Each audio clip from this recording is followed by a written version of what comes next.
দুর্ঘটনা, রাষ্ট্রের হত্যা। জননিরাপত্তা দিতে না পারা রাষ্ট্রের ব্যর্থতা। কিছু ঘটলেই একটা তদন্ত কমিটি আর কিছু অর্থ অনুদান, এটাই সমাধান নয়। 5 লাখ টাকার বিনিময়ে আপনি কি আপনার সন্তানের লাশ বুঝে নেবেন সরকার থেকে? কখনোই নেবেন না।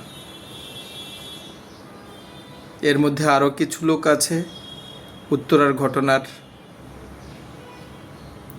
ঘটে যাওয়া একটি দুর্ঘটনা ছিল,